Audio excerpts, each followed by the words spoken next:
Hello दोस्तों, JSSC परीक्षा में एक बार फिर सबका स्वागत है। आज हम लोग सहायक आचार्य 1 to 5 के लिए हिंदी पेपर 2 को डिस्कस करेंगे। इस वीडियो में हम लोग हिंदी पेपर 2 से संबंधित 2 महत्वपूर्ण कविताओं के बारे में पढ़ने वाले हैं। सबसे पहली कविता जो हम लोग पढ़ेंगे वह है कविता के बहाने और दूसरी कविता है बात सीधी थी पर। इन दोनों कविताओं को लिखे हैं कुंवर नारायण। ठीक है, तो चलिए हम लोग लेखक कुंवर नारायण के परिचय से आरंभ करते हैं। देखिए, लेखक कुंवर नारायण का जो जन्म हुआ था वो हुआ था 19 सितंबर 1927 में यूपी में। ठीक है, तो याद रखिएगा कि कविता के बहाने और बात सीधी थी पर दोनों चैप्टर कौन लिखे हैं, तो कुंवर नारायण लिखे हैं।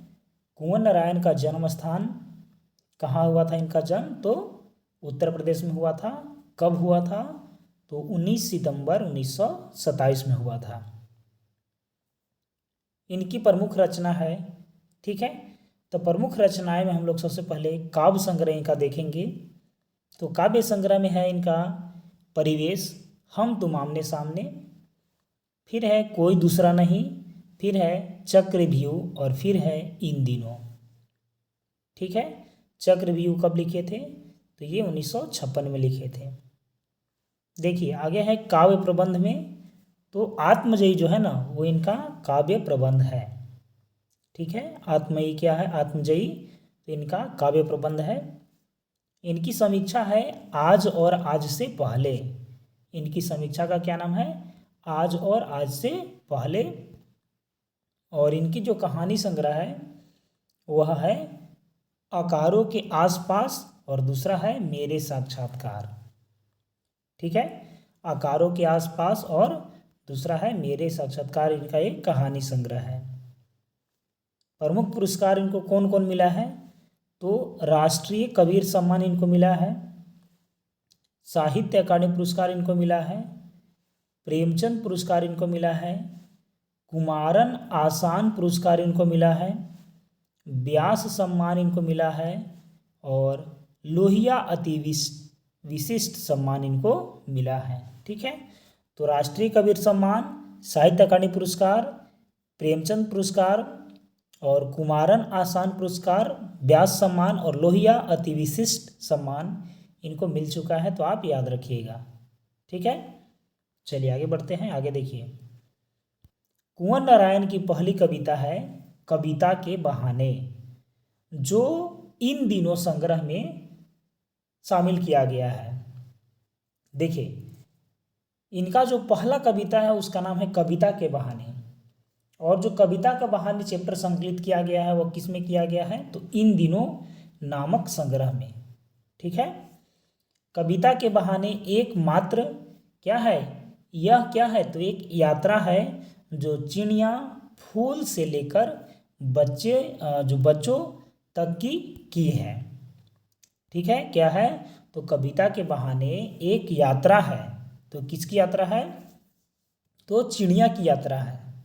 ठीक है, जो चिड़िया फूल से लेकर बच्चों तक की इसमें की हुई है, उसकी कहानी यात्रा के दौरान दिखाया गया है इस कविता में। ठीक है, देखिए, तो चलिए पढ़ते हैं हम लोग कविता के बहाने। कविता की उड़ान है चिड़िया के बहाने, कविता की उड़ान भला चिड़िया क्या जाने, बाहर भीतर इस घर उस घर, कविता के पंख लगा उड़ने के माने, चिड़िया क्या जाने। देखिए, कवि इन लाइनों से कहना चाहता है ना कि कवि भावाभिव्यक्ति की अत्यंत ऊंची उड़ान भरता है। तो कवि क्या करता है? तो जब वो लेखन का कार्य करता है तब वो क्या है? तो भावाभिव्यक्ति की ऊंची उड़ान भरता है उस समय। जैसे चिड़िया ऊंची उड़ान लेती है, वैसे ही कविता में लेखक अपनी अभिव्यक्ति की ऊंची उड़ान भरता है। यानी कि कविता लेखन समय जो कवि है, ठीक है, कविता के अभिव्यक्ति से अपनी ऊंची उड़ान उड़ता है। इस कविता की उड़ान को चिड़िया नहीं समझती। कवि कह रहे हैं ना कि ये जो कवि के द्वारा कविता में उड़ान किया गया है तो इस कविता की उड़ान को चिड़िया नहीं समझती है। कवि अपनी अभिव्यक्ति बाहर भीतर के अनुभवों, प्रत्येक घर के अनुभवों के द्वारा करता है। ठीक है, कविता में कवि की उड़ान सीमाओं के बंधनों से मुक्त है। तो देखिए, कविता में कवि का जो उड़ान है वो कैसा है, तो सीमाओं के बंधन से मुक्त है, माने उसकी कोई सीमा नहीं है। कवि कविता में अपनी अभिव्यक्ति रूपी पंख लगाकर उड़ता है। ठीक है, तो कवि जो है कविता में कैसी पंख लगाकर उड़ता है, तो अभिव्यक्ति रूपी पंख लगाकर उड़ता है। इस कवि की उड़ान को भला चिड़िया कैसे जाने, इस कवि की उड़ान को चिड़िया कैसे जाने, अर्थात चिड़िया की उड़ान से बहुत ऊंची उड़ान कवि की होती है। चिड़िया की उड़ान से ऊंची उड़ान किसकी होती है, तो कवि की होती है। ठीक है, चलिए आगे देखिए। कविता एक खिलना है फूलों के बहाने, कविता का खिलना भला फूल क्या जाने, बाहर भीतर इस घर उस घर, बिना मुरझाए महकने के माने, फूल क्या जाने। देखिए, कवि कहते हैं कि कविता फूलों की तरह खिलना है। कविता क्या है, तो फूलों की तरह खिलना है, क्योंकि कविता में कवि के भावों की अभिव्यक्ति होती है। कविता में क्या होता है, तो कवि का जो आत्मभाव है ना, उसी का अभिव्यक्ति होती है। कविता में कवि के भावों पर कोई बंधन नहीं होता। कविता में कवि के भाव पर क्या नहीं होता है, तो कवि के भाव पर कोई बंधन नहीं होता है। बाहर भीतर अर्थात जड़ चेतन, जीव जंतु, मानव, प्रकृति, सभी का वर्णन कवि अपने अनुभवों के आधार पर करता है। तो कवि को जब अपनी चेतना या जीव जंतु या मानव या प्रकृति की किसी भी चीज़ का वर्णन करना होता है ना, तो कवि किसके आधार पर वर्णन करता है, तो अपने अनुभव के आधार पर, जो चीज़ वो अनुभव किया हुआ है। फूल खिलकर मुरझा जाता है, किंतु कविता में की गई रचनात्मक ऊर्जा कभी कम नहीं होती है। ठीक है, देखिए कवि तुलना कर रहा है कि भले ही फूल खिलकर मुरझा जाएगा, लेकिन कविता में जो रचनात्मक ऊर्जा से लिखा गया है ना वो कविता, उसमें वो रचनात्मक ऊर्जा कभी कम नहीं होगा। कवि का साहित्य हमेशा अमर रहता है। फूल कवि की कविता की इस सच्चाई को जानने में असमर्थ है। फूल की महक अस्थाई है, किंतु कविता की महक क्या है, अस्थाई है। चलिए आगे देखिए। कविता एक खेल है बच्चों के बहाने, बाहर भीतर यह घर वह घर, सब घर एक कर देने के माने, बच्चा ही जाने। तो इस लाइन के अनुसार से कवि कहना चाहते हैं कि कविता एक बच्चों का क्या है, खेल है, जिसका प्रकार बच्चा घर के अंदर बाहर, अपने घर, पराए घर, सभी घरों को एक समझ लेता है। देखिए, बच्चा लोग जब खेल खेलते हैं ना, तो चाहे अपना घर हो या उसके दोस्त का घर हो, सभी घरों को क्या मानता है वो, तो सभी घरों को अपना ही मान करके खेलता है। ठीक है, यानी कि बच्चा को खेलने की सीमा उसमें क्या है, पता नहीं है। उसी प्रकार कविता में कवि की भी कोई सीमा नहीं होती है। कविता भी शब्दों का क्या है, तो खेल है, और शब्दों के इस खेल में जड़ चेतन, अतीत, वर्तमान और भविष्य सभी क्या होते हैं, समाहित होते हैं। अब हम लोग इस चैप्टर से संबंधित महत्वपूर्ण प्रश्न देखेंगे। देखिए, कविता के बहाने के रचनाकार का नाम क्या है, तो कुंवर नारायण। कुंवर नारायण का जन्म कब हुआ, तो 19 सितंबर 1927 में। इनका जन्म कहाँ हुआ था, तो फैजाबाद यूपी में। कवि किस प्रकार की कविता की बात करता है, तो कल्पना पर आधारित कविता का बात करता है। किस प्रकार का, तो कल्पना पर आधारित कविता का बात करता है। कवि का काल्पनिक मन किसकी भांति उड़ान भरता है? तो चिड़िया की भांति उड़ान भरता है। कवि का मन किसके भांति खिल रहा है? तो फूलों की भांति कवि का मन भी खिल रहा है। कवि का मन कैसा हो जाता है? तो कवि का मन जो है ना वो बालक जैसा हो जाता है। कैसा हो जाता है? तो बालक जैसा हो जाता है। कवि के लिए कविता क्या है? तो कवि के लिए कविता मन की उड़ान है। किसकी उड़ान है? मन की उड़ान। कवि कैसे पंख के साथ उड़ना चाहता है? तो कविता के पंख के साथ कवि उड़ना चाहता है। कविता की रचना करते हुए कवि का मन किसकी भांति प्रफुल्लित होती है? तो फूलों की भांति प्रफुल्लित होती है। किसकी भांति? तो फूलों की भांति प्रफुल्लित होती है। कवि के भावों को कौन नहीं समझता? तो कवि के भावों को फूल नहीं समझता। कवि अपने विचारों को कैसे अभिव्यक्त करता है? तो कविता के द्वारा अपने विचारों को अभिव्यक्त करता है। कवि कविता रचना में के समय कवि का मन कहाँ विचरण करता है? तो सभी स्थान पर विचरण करता है। ठीक है, जड़ चेतन में, मनुष्य में, जीव जंतुओं में, सभी स्थान पर विचरण करता है। व्यक्ति को सुखों का अनुभव कब होता है? यदि उसने दुख का भोग किया हो, यानी कि वो यदि दुख भोगा है ना तो उसका सुख को अनुभव उसको होगा। कवि का मन किस भावना से ऊपर उठकर सभी को समान समझता है? तो अपने पराये की भावना से उठकर सभी को समान समझता है। चक्रव्यूह किनकी रचना है तथा यह कब प्रकाशित हुआ था? तो चक्रव्यूह कुंवर नारायण की रचना है। 1956 में प्रकाशित हुआ था। कुंवर नारायण रचित एक प्रबंध काव्य है। तो कौन सा है? तो आत्मजयी कुंवर नारायण के द्वारा रचित एक प्रबंध काव्य है। कुंवर नारायण द्वारा रचित इन दिनों कैसी रचना है? तो ये काव्य संग्रह है। इन दिनों क्या है? तो काव्य संग्रह है। कुंवर नारायण को किस वर्ष ज्ञानपीठ पुरस्कार मिला? तो 2005 ईस्वी में। और कुंवर नारायण को पद्म भूषण सम्मान किस वर्ष मिला? तो 2009 में। कवि के अनुसार किस प्रकार की ऊर्जा रहने पर सीमाओं के बंधन स्वयं टूट जाते हैं? तो रचनात्मक ऊर्जा। कुंवर नारायण को साहित्य अकादमी पुरस्कार कब मिला था? तो 1995 में।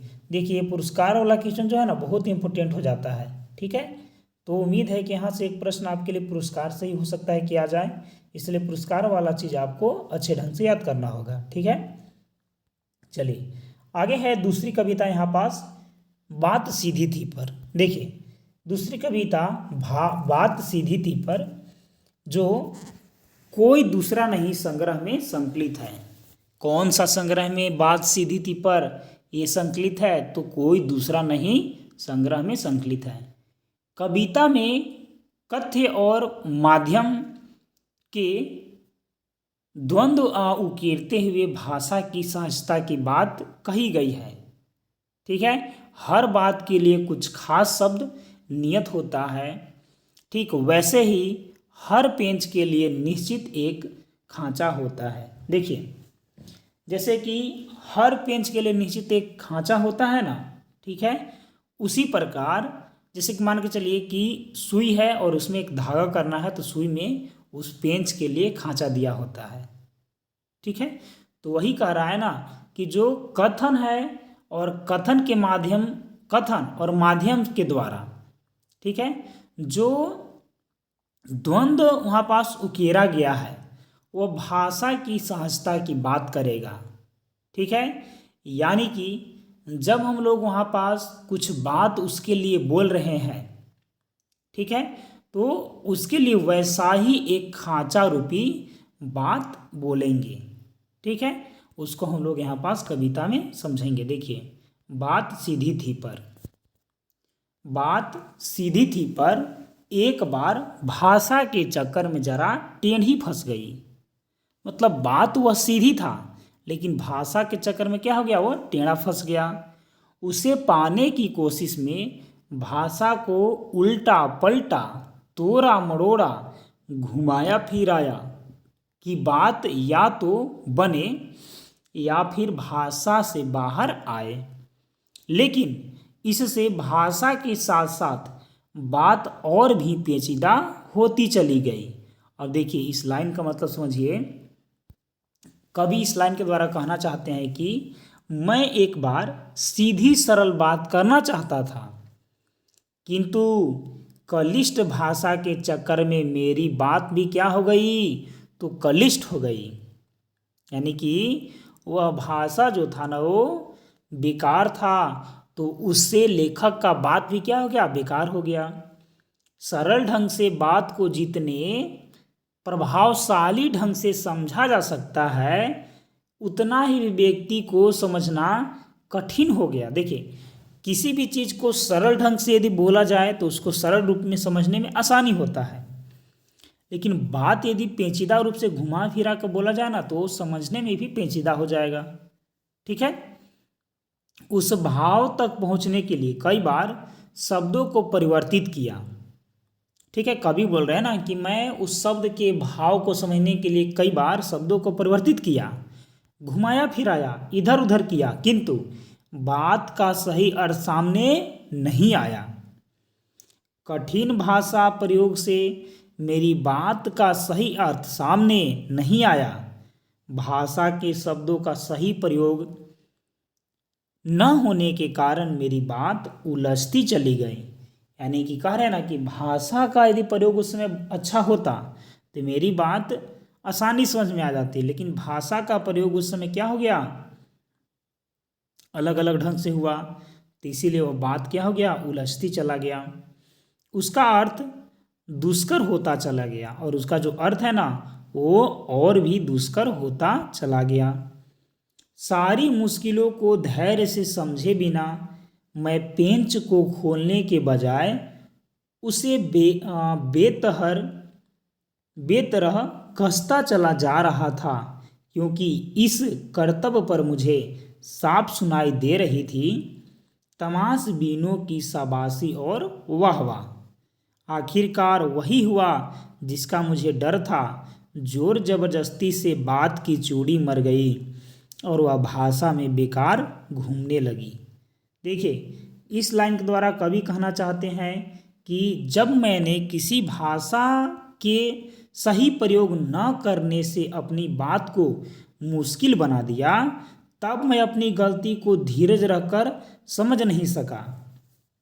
मैंने कभी कह रहे हैं ना कि कोई चीज़ आसान चीज़ था, लेकिन हम इतना घुरा फिरा के बोले कि वह चीज़ समझने में मुश्किल हो गया। और आगे है कि भाषा के पेंच को खोलने की अपेक्षा उसे और भी कसता चला गया। सभी मेरी बात की कथन शैली को सुनकर मजाक उड़ा रहे थे। अब चूंकि देखिए आपका कथन का मतलब कोई नहीं समझेगा, तब आपका मजाक उड़ाया ही जाएगा। तो मेरे भाषा के पेंच को खोलने के बजाय और कसने के कारनामे पर सभी तमाशा देखने वाले मुझे शाबाशी दे रहे थे तथा मेरी वाहवाही कर रहे थे।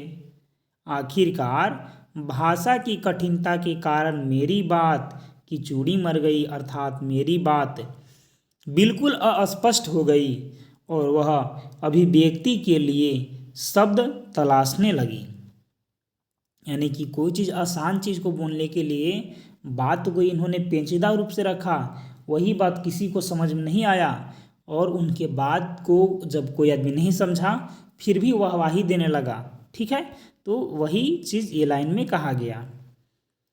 हार कर मैंने उसे कील की तरह उसी जगह ठोंक दिया, ऊपर से ठीक ठाक पर अंदर से न तो उसमें कसाव था न ताकत था।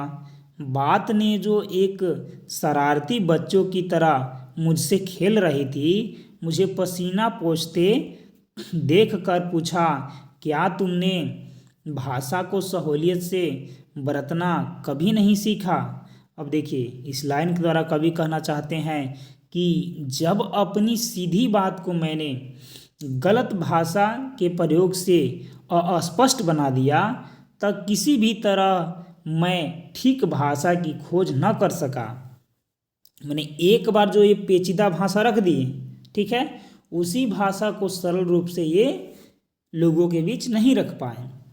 अतः हार कर मैंने चूड़ी समाप्त खराब हुई पेंच की तरह उसे उन्हीं शब्दों में फिट कर दिया, जैसे चूड़ी मरा पेंच दीवार में ठोकने पर ऊपर से ठीक ठीक दिखाई देता है, लेकिन उसमें न तो कसाव होता है और न ही किसी चीज़ को पकड़ने की शक्ति। देखिए, जैसे कि जब हम लोग कील को दीवार में ठोकते हैं तो मान लेते हैं कि उस कील में क्या होता है कि खाँचा नुमा एक चूड़ी बनाया जाता है, ठीक है। तो उसमें यदि उसका जो चूड़ी है ना वो रगड़ा कर जब समाप्त हो जाएगा, उसको जब ठोकेंगे तो उसमें तो ना ताकत रहेगी।